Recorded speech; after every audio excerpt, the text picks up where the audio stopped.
My name is Hazel Anderson. I am turning 30. Currently, I live with my husband Philip, who is 5 years older than me, and our 5-year-old son Raul. We are a family of 3. Today, I am attending a friend's wedding ceremony with my husband. Though I call them friends, they are closer to my husband than to me, and I only know them by face. The ceremony is held in a first-class hotel, and I find myself captivated by its luxury. While my husband exchanged greetings with acquaintances at the venue, I went to the restroom for a bit. Coming out of the restroom and heading back to the ceremony, I heard an unpleasant voice. "Oh, look at that defective item. Why are you here?" "Huh. Mom, what do you mean by that?" "Oh, it's true. Why is there a defective item here? We didn't invite them, did we?" I feel as if disdainful words are being exchanged around me. And they seem to be talking loudly on purpose. This is not just gossip, it is overtly offensive. However, no one addressed me directly. I don't want to associate with such rude people, so I quickly left the area. "Wait, you ugly thing. You can hear me, can't you?" I felt someone call out from behind, but I ignored it. My name is not you ugly thing. As I walked firmly down the corridor, the sound of hurried footsteps behind me startled me. They should have given up since I was ignoring them. Why would they embarrass themselves with such behavior? While I was pondering this, someone suddenly grabbed my arm. It appears that they had run after me. The grip on my arm was so tight that it was painful. "So, wait a minute, I'm telling you." I stared back at the woman who was shouting breathlessly and shook off her arm. She seemed not to expect such a reaction and staggered back with an exaggerated outcry. I felt that her frail behavior was pointless. "Julia, are you okay? Why are you being so violent?" Ignorance really is a problem. Another woman rushed over, supporting her while giving me a stern look. What's going on? Who might you be?" "Huh? Who might I be? Have you forgotten about me?" "Yes, it seems you are very self-centered and rude. Have we met before?" As I asked this, she raised her eyebrows in astonishment. "Huh? What are you talking about? Do you think you have the right to act like this? You, with just a high school diploma? If you say you've forgotten, I'll refresh your memory. I'm your sister, Julia." Hearing the name must jog your unfortunate mind. "Right? And this is our mother. Can you really say you've forgotten your own mother?" Yes, maybe there was someone by that name around me in the past. I shook my head slightly. It's a waste of time to engage in serious dialogue with these people. Dissatisfied with my response, the 2 women showed even more anger. At that moment, 2 men hurried over. "What's going on here? We could hear voices all the way over here." "Julia, are you done preparing?" "Oh, you're still in your regular clothes. You better hurry and change." "Dad, Daniel. This suspicious person has sneaked into our wedding. Please kick her out immediately." The woman claiming to be Julia pointed at me while shouting. Weren't they taught that it's not nice to point at people? The reactions of the 2 men who saw me were completely different. The man called Dad widened his eyes, and then clearly showed a displeased expression. The man known as Daniel froze with a look of shock, and his face gradually paled. What's going on? Why is Hazel here? To see her face on such a happy day. Exactly. She must have slipped in by mistake. It's unbearable. Hey, call the security, quickly. Wait a minute, what are you saying? Be careful with your words. This person is. While the man called Dad agreed with Julia, Daniel spoke up with a pale face. Seeing this, I muttered quietly, You really know nothing. My remark went unnoticed by those around me. Hazel, there you were. I've been looking for you. A new person appeared. It was my husband, Philip. All eyes turned to Philip, who seemed slightly surprised. Sorry, I was on my way back, but got tangled up with some strange people. I said this with a wry smile and moved closer to Philip. Philip looked around and murmured briefly, "Ah." He seemed to grasp the situation immediately. His insight was indeed remarkable. Julia had been captivated by the sudden appearance of Philip, but when I stood next to him, her expression changed drastically, and she glared at me sharply. The two so-called parents still did not fully understand the situation and showed confused expressions. Daniel was visibly flustered. He was the first to speak. Mr. Anderson. I apologize. My wife said something inappropriate. I really am sorry to your wife too. Come on, Julia, apologize too. Why should I apologize? They are the ones who should be apologizing. Julia pointed at me again as she spoke. This disrespectful person intruded on our important wedding. I don't know how this happened, but this woman is a disgrace to our family. We should have cut ties with her long ago and never met again. Wait. Family? Hearing these words, he looked surprised and glanced back and forth between me and Julia. Just then, the two called Dad and Mom intervened. "Oh dear, Daniel, I'm truly sorry. We have a problematic eldest daughter. She's such an embarrassing subject that it's awkward even to mention her, and we've managed to hide this fact until now. In truth, we kicked her out of the house 9 years ago. How did she even find out about Julia's wedding? What does she intend to do by coming here uninvited? Surely she isn't planning to ruin the wedding, is she? Actually, Daniel, this girl is stupid. She only graduated high school and couldn't attend university. After graduating, she just loitered around doing part-time jobs, staying at home, and being a real nuisance. She was like a parasite. She should be grateful we provided for her through high school. Why did she sneak into the wedding? I had received such harsh treatment.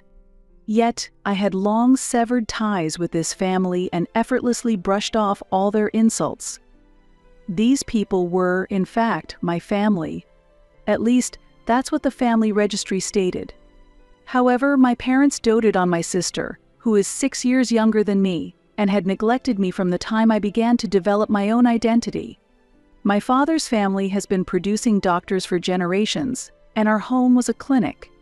My mother worked as a nurse in the family-run clinic. To an outsider, our family might have appeared to live without any want.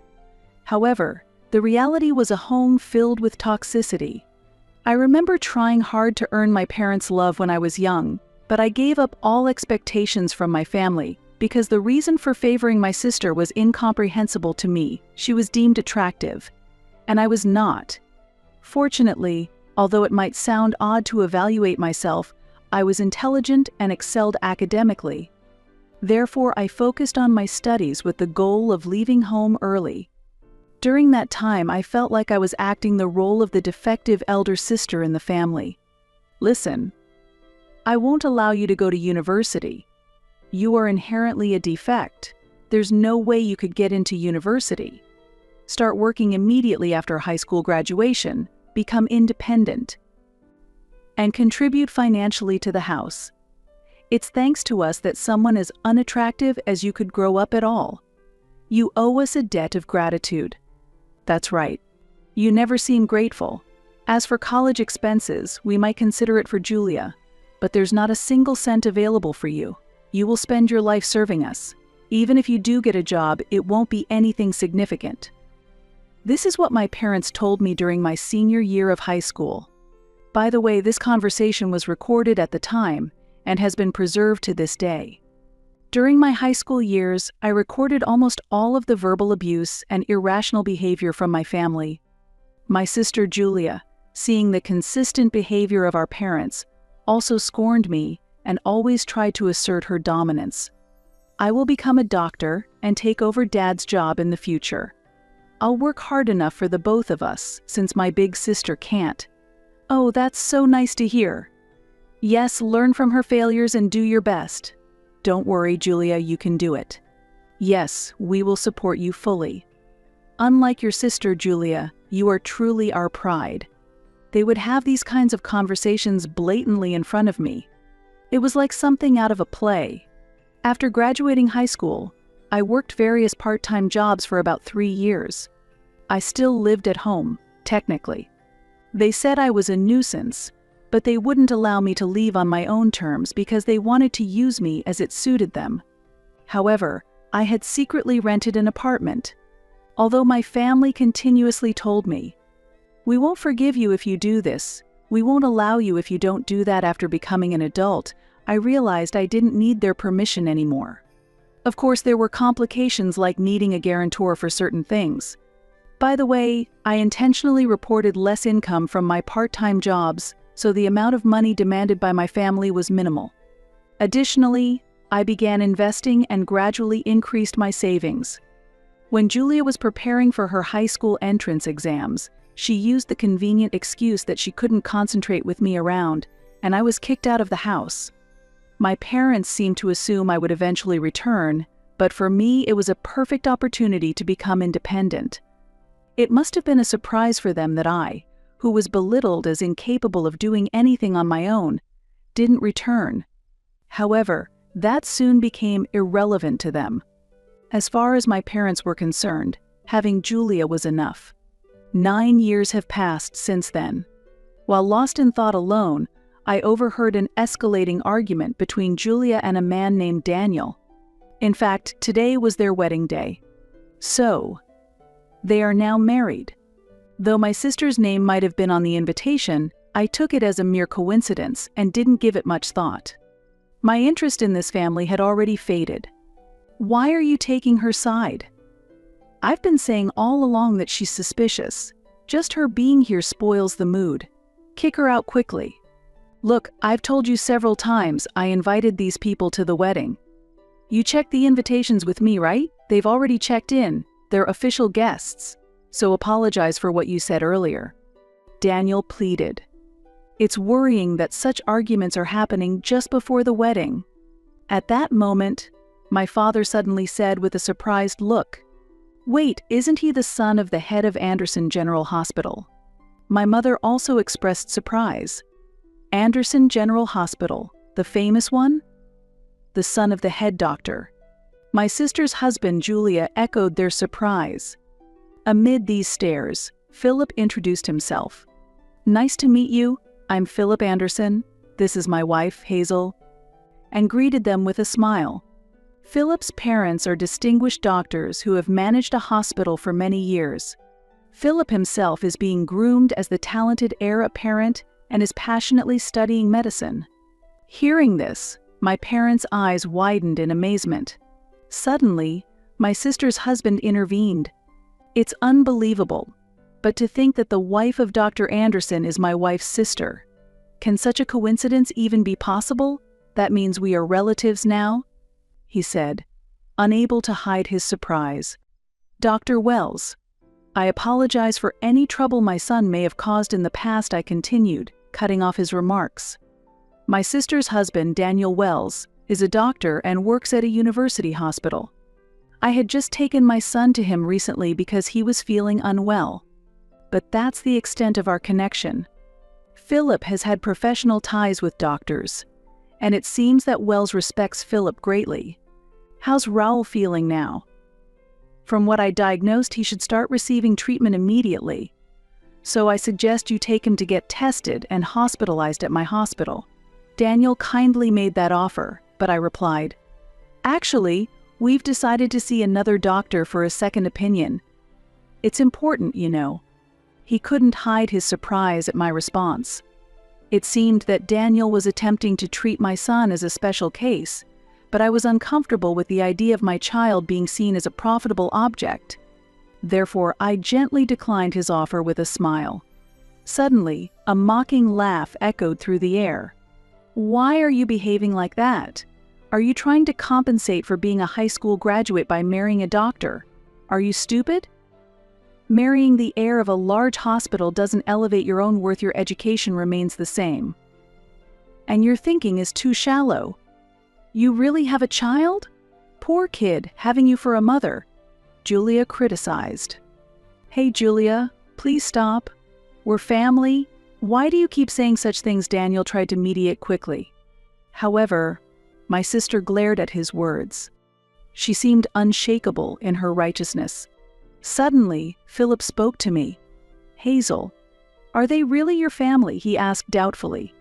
"No, these people can no longer be called family. A real family wouldn't suddenly scold you for no reason, refuse to feed you just because you spilled a little food, would give me secondhand clothes found in a dumpster while laughing as they compare them to the high-end brands they give to my sister. They wouldn't throw away my study materials claiming you're too stupid to need them, or soak my textbooks with water to make them unusable. So, no. They are not my family anymore.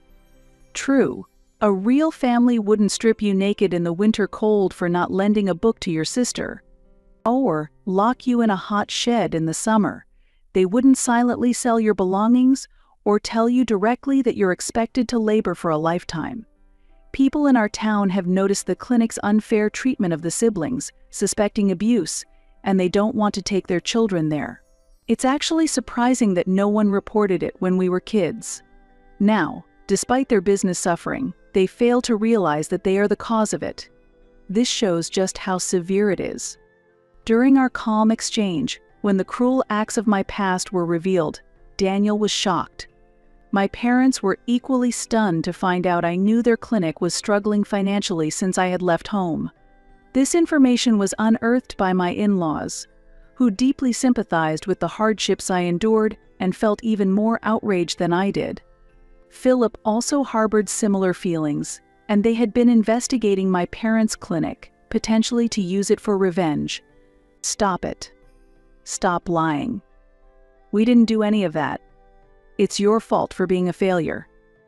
Daniel, don't believe a word she says, my sister vehemently protested, but it was too late. He looked at her with disdain. I thought to myself that none of this would have happened if she had ignored me and walked away back then. No, but actually, it's you who are lying, Daniel retorted. Me? Lying? About what? She responded in disbelief. That Mrs. Anderson only graduated high school? She holds a college degree, is a successful entrepreneur, and the CEO of a company involved in hospital food, which has been instrumental for our clinic. CEO, my sister exclaimed in shock, staring at me as if seeing something unbelievable. My parents were equally astounded. Stop lying. She's just a high school graduate. Are you saying she went to college behind our backs without us knowing? My mother said that accusingly. Yes, I did go to college. I was already an adult, and I had no obligation to report to strangers who are not my family, I replied. What are you saying? How can you speak to your parents like that? We didn't give you permission to go to college, my father shouted. Why would I need your permission? I calmly countered, and they could not hide their indignation. After high school, I worked various jobs and saved a considerable amount of money. I used part of these funds to pay for college tuition. There was still so much I wanted to learn and pursue. Living away from home, I enjoyed my freedom and was capable of anything. While in college, I started my own business. That's also when I met my current husband. Reflecting on this fills me with deep emotions. Meanwhile, my sister was mumbling something with a pale face. I can't believe it. I always thought she was the incapable and inept sister who couldn't do anything by herself, that she would die somewhere after being expelled. Despite all that, she graduated from college and is now a CEO and married to the heir of a major hospital. Why? I thought I would be the happier one. Why is she more successful than me? Why does she look happy? Why indeed? Maybe it's because despite being treated unfairly by our family, she never gave up and kept working hard. Maybe luck played a small role as well. After saying this, I looked back at my sister firmly. And then I revealed a shocking fact. By the way, I heard you dropped out of middle school. Is that true? This revelation completely shocked everyone around, including my former parents and Daniel. What? What are you suddenly talking about? Who dropped out of middle school? My sister countered, though I admired her bravery in doing so. I heard from a distant relative who has always been kind to us that after I left home, you overestimated your capabilities, thinking you could easily get into any prestigious school without studying. You went into the exam unprepared and ended up writing almost nothing. resulting in the expected failure. After that, you became unruly at home and were in a reclusive state for a long time, right? You only returned to society recently when our parents introduced Daniel as a suitable marriage partner for you, I explained. As I spoke, Daniel's expression grew increasingly stern, while my parents and sister turned pale. The relative who provided this information is a distant cousin of my father, known for his skill in gathering information. Despite having met only a few times during my childhood, he looked after me and even acted as my guarantor. What baseless things are you saying?" my sister protested, trembling, but I continued. "Actually, the claim that you work in medical administration is also false, isn't it? In reality, you don't have the qualifications and you're only handling menial tasks, not entrusted with any specialist duties. It's good that at least the minimum professional ethics are being maintained," I stated. "Stop it. Your words are filled with lies. All of it is false," she cried out. "Maybe so. What I heard was just a rumor after all. Whether you believe it or not is up to you," I responded. At that, my sister suddenly turned to Daniel, studying his expression intently. On his face were doubt, confusion, and clear disdain.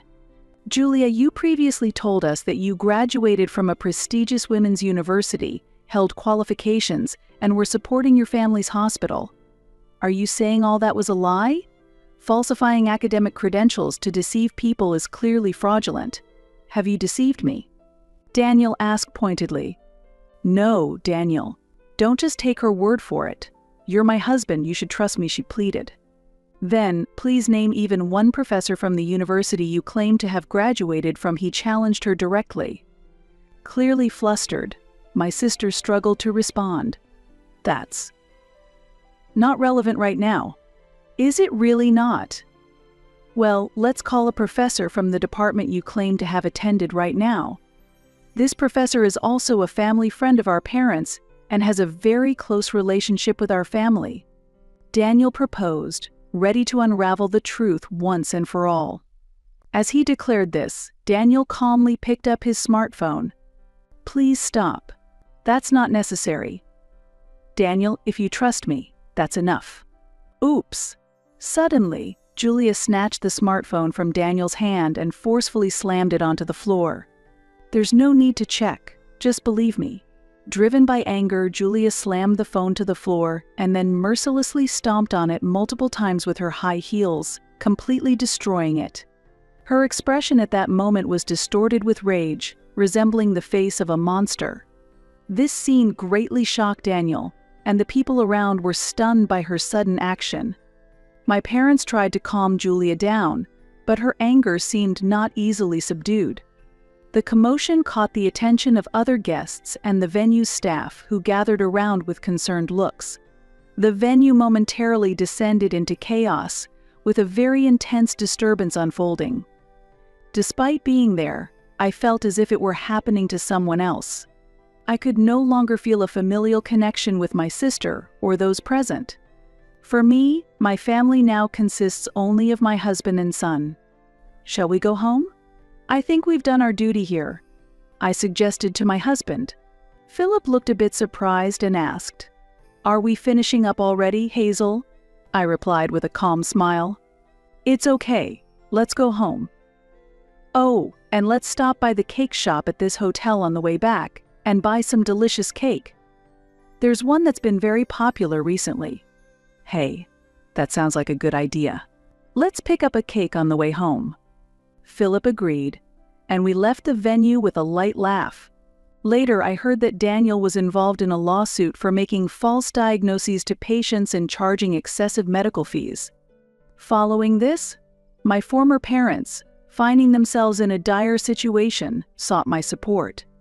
However, they did not know my current contact information and ultimately showed up at the hospital where my husband works, wanting to see us. "So, she's the daughter-in-law of the hospital heir. She is our daughter, please let us see her right away. Contacting the son of the hospital director should solve this problem instantly. We are really in trouble. We need her to repay the kindness we raised her with. We are family. So it's only natural to seek help." "That's right. Honestly, I never thought she would be so useful, but it pays to raise them, doesn't it? I never imagined she would find a more suitable partner than Julia. We are now in-laws with the son of the hospital director, so it's natural for us to seek support." They proclaimed this loudly at the reception, causing quite a stir. However, it was not my husband or I who responded, but rather, coincidentally, my parents-in-law. They, with a stern look, firmly asked my parents, "What business do you have with our daughter?" My parents were unsettled by this stern response, literally froze on the spot, and quickly left the scene. They tried to contact us several times afterward, but because they did not focus on resolving their own business issues, their hospital eventually had to close. When I received news of the closure, I felt no particular emotion.